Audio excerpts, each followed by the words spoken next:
Is white innocence holding back climate movements? So many people want to build stronger climate movements, but how? Many think the starting point is to unite around a basis of shared knowledge, interests, and objectives. What is this basis thought to consist of? Many identify the knowledge basis for broad-based climate movements as climatology. We can unite behind the science. Many assume that there must be a shared interest in avoiding apocalypse. We must prevent extinction. And many conclude from this that a shared objective of climate movements everywhere can be carbon zero energy, distributed justly together with green jobs in ways that increase further the appeal of climate action. This view of climate movement building has become so entrenched that any challenges to green energy, much less any criticisms of the thermodynamic conception of energy or the climatological conception of climate, are assumed to be self-evidently damaging to the cause and to be playing into the hands of fossil fuel companies. So what I'm going to do in this talk will be unsettling to some. Namely, that this triad of climatology, apocalypse concern, and green energy is not a viable starting point for a broad-based global climate movement, and indeed has become an obstacle to politically effective climate movement building. Why is it an obstacle? First, because both climatology and thermodynamics are white in the sense of helping reproduce white advantage and non-white oppression via racialized terraforming. Second, because this whiteness has not been grasped by white climate movements, who third are to some degree invested in protecting their white innocence about what climate and energy are to the world majority. All of which, fourth, prevents white climate movements from making common cause with majority climate movements across the world. Now, in the last few weeks, I've been discussing some of these ideas with activist friends in different places in the world, and I've gotten some encouraging responses. One Southeast Asian activist, for example, says that the concepts of white climate and white energy resonated with me and answered some of the questions why Fridays for Future and Extinction Rebellion don't resonate with grassroots movements and struggles in Southeast Asia. I find that those organizing for it are country chapters of 350.org or those plugged into international debates, but the narratives they espouse don't really catch on. Similarly, a Latin American activist said, "It is a very useful line of argument at the moment in the North and many cities in the South, I believe, for shaking the foundations of so many climate justice activists." Tom Goldtooth from North America, or Turtle Island, similarly says that this Eurocentric lens that is assumed to be a common norm has long negatively impacted upon us. Fortunately, I don't think it's impossible for white climate movements or the white part of multiracial climate movements to become more sensitized to the whiteness of climatology, of thermodynamic energy, of certain kinds of apocalypticism, and of certain kinds of rage against critics of green energy, and to apply this increased self-awareness to the task of building better movements, together with others who have incommensurable historical experiences and understandings. Let me suggest quickly 4 ways that might help start on this task. First, to open one's eyes to the whiteness of climatology. In 2014, Sir John Houghton, one of the major climatologists of our time and a founding member of the IPCC, gave an interview explaining why IPCC scientists could not mention the carbon in fossil fuels or fossil fuel extractivism in their analysis of climate change, but only carbon that had become more mobile in the form of CO2. To follow what happens when carbon atoms move over the border into the atmosphere is science, Houghton said. But to analyze what happens to make so many carbon atoms migrate in this way is, he said, not a science question. To treat this climatology as the starting point for climate action, therefore, is to take a political stance that prioritizes stopping the migration of CO2 molecules across the border into the atmosphere. It is to hypothesize and then to privilege imaginary omnipotent molecule police, tasked with patrolling the border of the atmosphere, and to invisibilize and disempower everybody else, everywhere else. This is an identifiably white approach. It's like identifying a society's problems as stemming from too many foreigners, and then solving that problem by building a wall around that society.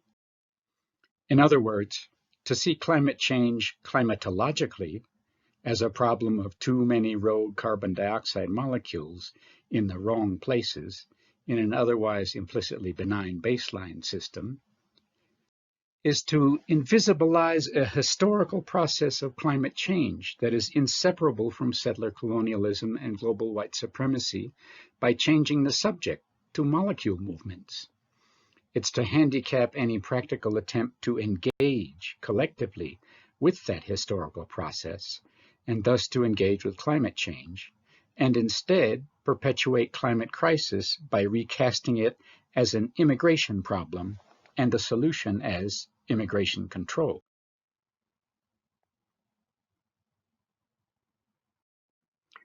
Second, to understand that it is a white way of thinking to invoke apocalypse as if it were a new, exceptional future disruption of normal history, instead of an old and continuing reality that people of color have been forced to confront for hundreds of years.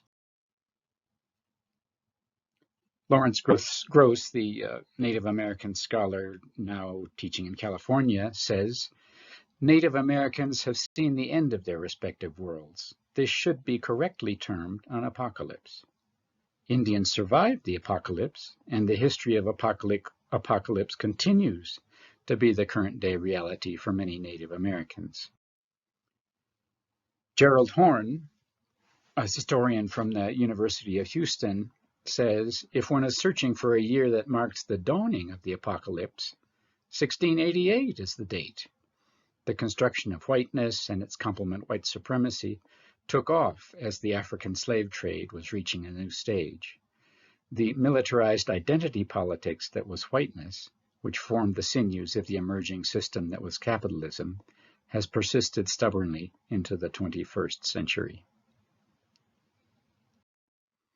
It's not only the violent loss of 50 million indigenous peoples in the Americas and an equivalent number of Africans in the Middle Passage and the slave trade, but also the loss of what Kyle White, a Potawatomi scholar from the University of Michigan, calls reciprocal relationships with thousands of plants, animals, and ecosystems, most of which are not coming back.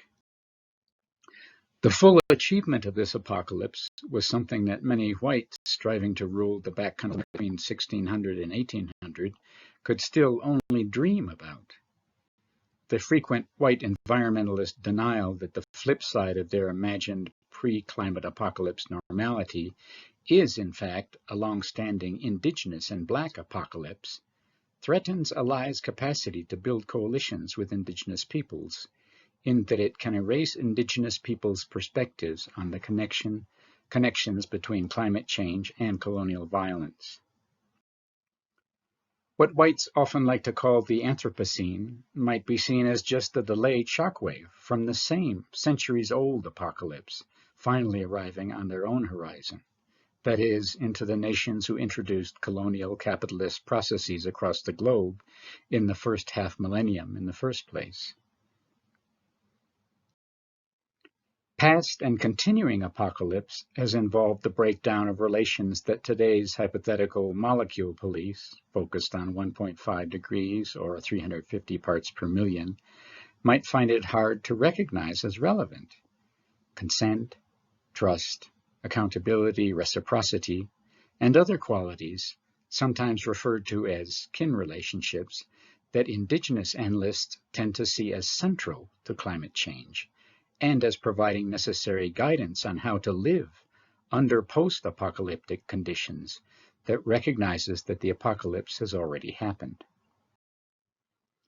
Attempts to empower these imaginary molecule police, such as we find with the UNFCCC, the Paris Agreement, and so forth, tend only to undermine these relations further, not repair them. thus exacerbating climate change at its roots. Given the long time needed to establish or repair such relationships, the more urgent climate task is not to keep trying again and again to empower more molecule police, but the opposite, to begin to question the dominion of climatological politics.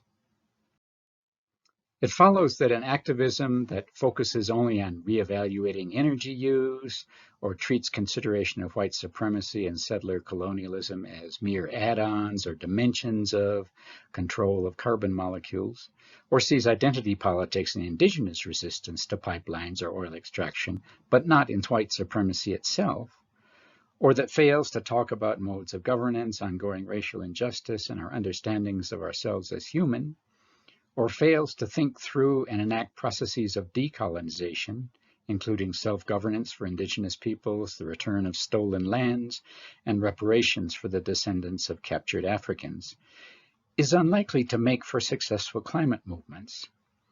And most of these are quotations taken from indigenous thinkers about climate change and other issues.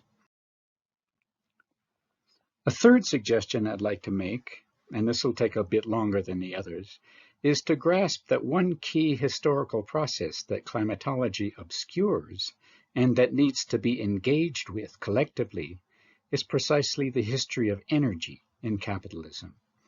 To engage with that history means recognizing that modern energy is inherently white. That might sound like a shocking statement. How is energy white? But here it helps to remember that energy, as understood in dominant cultures, is a new concept. The idea of a single, omnibus, interconvertible energy substance, which is so familiar and commonsensical to us today, amid industrial capital's network of turbines, dynamos, internal combustion engines, batteries, transformers, electric grids, hydroelectric dams, biofuels, nuclear power stations, solar farms, did not exist anywhere before about 1800. As the historian Joel Macher puts it, the equivalence of heat and mechanical energy, for example, was not suspected by people in the 18th century. The notion that a horse pulling a treadmill and a coal fire heating a lime kiln were in some sense doing the same thing, i.e. energy, would have appeared absurd to them. That equivalence was theorized for the first time only in Europe by the first law of thermodynamics during the fossil-fueled Industrial Revolution, and the modern concept of energy rounded out only in the later 19th century by the second law of thermodynamics. Once we've remembered that energy does have a birthday, and I love the title of Kara Newdaggett's new book, The Birth of Energy, the next question becomes, is it just an accident that this birthday of energy can be dated to a time when a rising industrialist class was obsessing about how to confront the labor and labor power it wanted to separate further from the English countryside? When colonial empires were being consolidated in new ways? And this is not a new book. This book, Energy and Empire, was written as long ago as 1989. When orthodox economics was becoming established as a discipline, as the historian Theodore Porter of UCLA puts it, an economic point of view formed the root of thermodynamics. And a large population of businessmen, colonialists, and white patriarchalists with faces out of central casting decided to go to work in earnest on the theory of steam engines.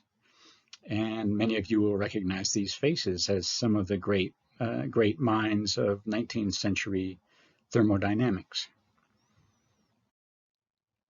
Given the role of thermodynamics in particular in creating today's dominant energy concept, one question to ask is, when does thermodynamics become useful and important as a way of defining nature, and to whom? Introducing Sadi Carnot, a brilliant young French military engineer, who has a good claim to be the first energy physicist in the modern sense of energy, although Carnot himself did not use this concept of energy, which developed only during the 19th century. In 1824, just as the age of fossil capitalism was beginning, Carnot developed one of the great metaphors in the history of scientific discovery. A fall of water, such as this fall in this painting of a 17th century water mill, can be compared to the quote-unquote fall from hot to cold in a heat engine. This seed, very fertile seed of thermodynamics, may be one of the most fertile, beautiful comparisons in the history of science.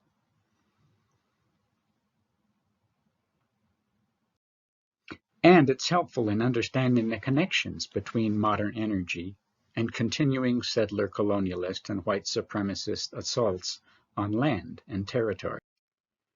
For one thing, Carnot's analogy helped pave the way for the idea of a unified abstract energy and for the idea of large landscapes politically organized around various falls. Waterfalls driving mill wheels, falls of water through hydroelectric dam penstocks, falls of air on the blades of windmills, falls of electrons through the electrolyte of batteries connected to solar farms, falls of soil fertility into sterility on industrial biomass plantations, and most crucially, falls from hot to cold within heat engines, in turn made possible by falls from the chemical remains of Carboniferous-era organisms via heat-producing reactions into ash and carbon dioxide.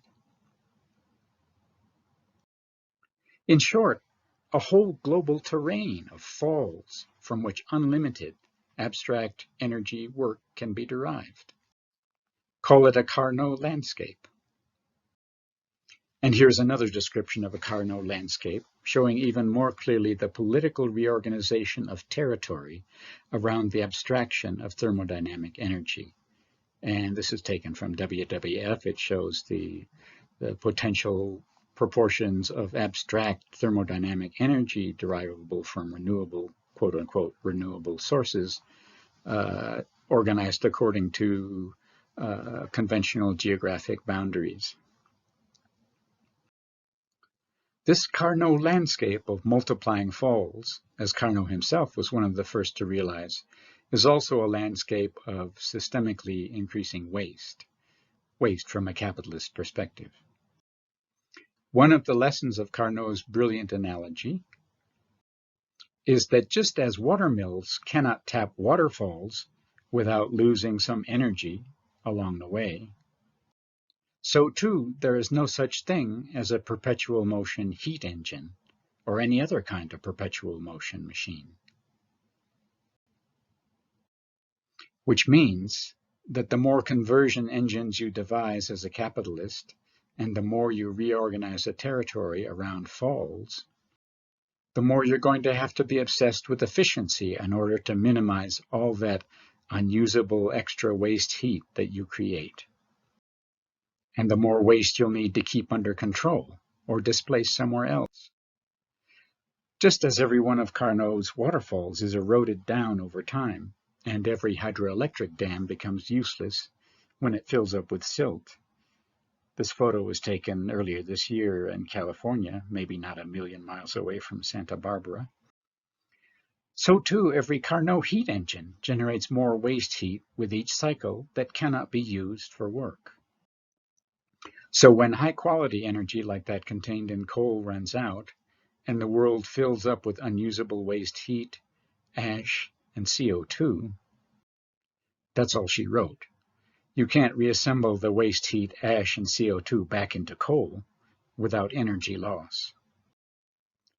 So, as George Kafentzis puts it, while the infinite multiplicity of energetic forms set out by the first law of thermodynamics inspired a tremendous optimism in capital's search for new workforces, the second law of thermodynamics laced this high with arsenic. It turned out that the more falls you recruited in your imperial territory, the less energy was available for work in the future.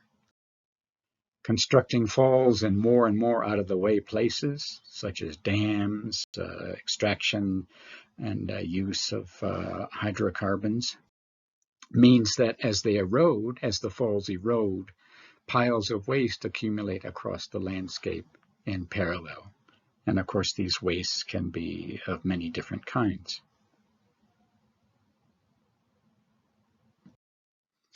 That have to be cleaned up by growing numbers of the usual suspects, whether it's 19th century laborers cleaning out locomotives, 21st century waste pickers, or small human beings, as in the bottom photo, who are working at providing the raw materials for so-called renewable technologies. Or these wastes can be simply absorbed by those usual suspects.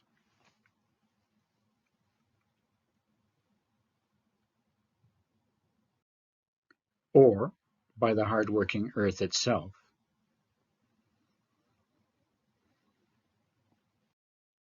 So a Carnot landscape is a highly unequal and racialized terrain, not only because environmental racism in the conventional sense tends to become generalized there, but also in the sense in which non-white territories supporting widespread little energies of subsistence are systematically subordinated to thermodynamic energy's wide-scale conversion regime. Let me suggest then that we take to heart the famous warning of the Nobel physicist Richard Feynman that the first law of thermodynamics has never described anything concrete, and that in physics today we have no knowledge of what energy is. And that instead of looking at modern energy as a substance, we might, following Terence Deacon, define it as a relationship of difference that tends to eliminate itself, a gradient across which there is a tendency to even out and dissipate. But understand this politically, in terms of land or territory, and all the implied relationships among human and more than human beings, by emphasizing the history and interests involved in the global organization of these falls. Modern energy, on this view, simply is a colonial, racist reorganization of relations in Carnot landscapes. And the ideological job of thermodynamics, as a description of that particular energy, is to transform Carnot landscapes, the expanding second nature in which everything becomes degraded, into a dominant, natural, universal, ahistorical norm or destiny that can at best be managed or staved off by obeying the imperative of efficiency. We might also observe in passing, although there's no time to go into this, that the Carnot landscape of multiplying falls and waste is also a timescape in which the one-dimensional arrow of time associated with the second law of thermodynamics becomes hegemonic over other spiral, multidimensional, or accordion-like times, or times in which present and past events can be simultaneous. In short, to see energy as a form of territorial dominion is to see a generalized hierarchy in the world landscape, in which little energies, linked to subsistence or to earlier capitalisms, can be politically subordinated to the higher, big energy of thermodynamics and industrial mechanization.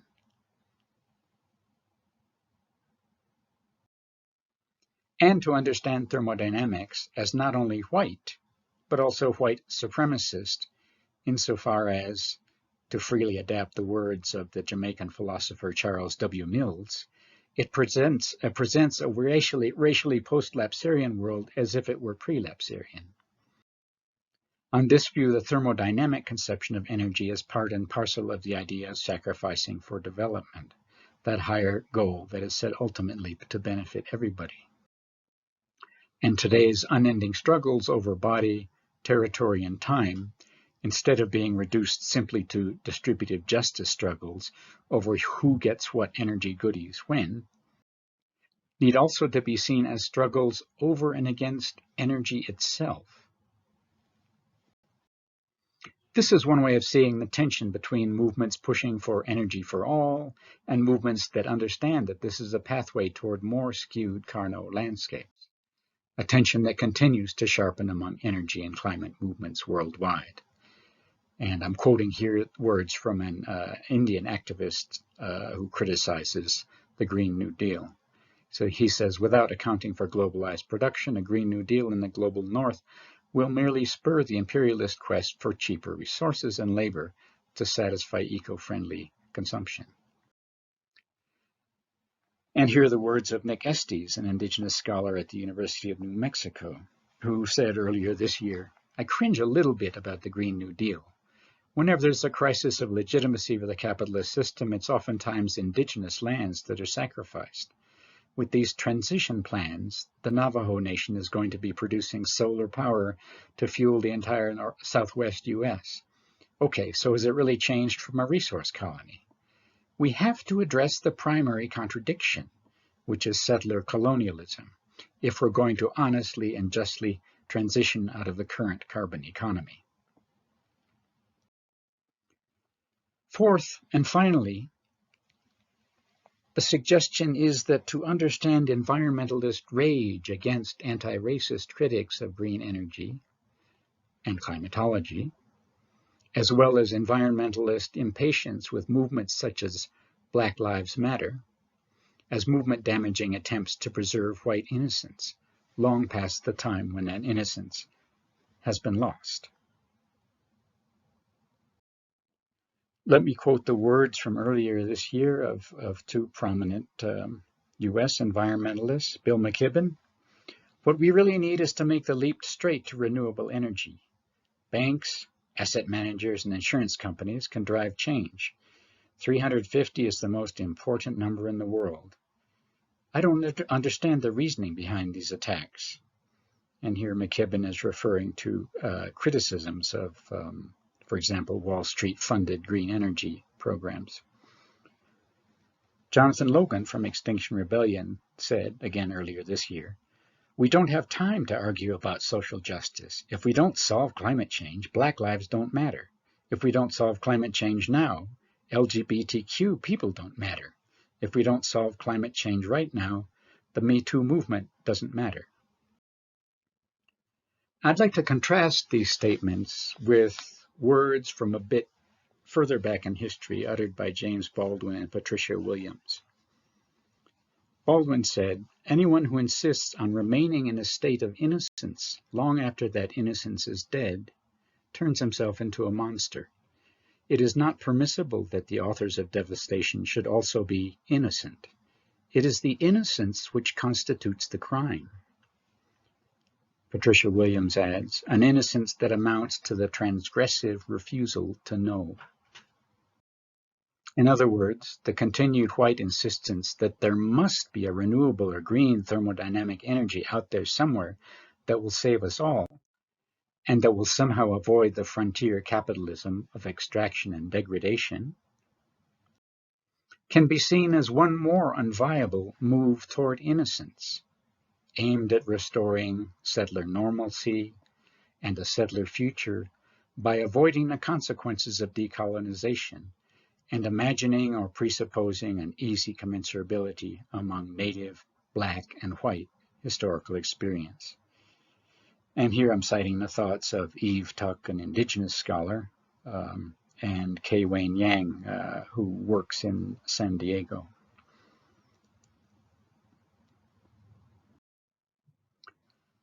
This move is, of course, very much of a piece with the thermodynamic ideology that I've sketched.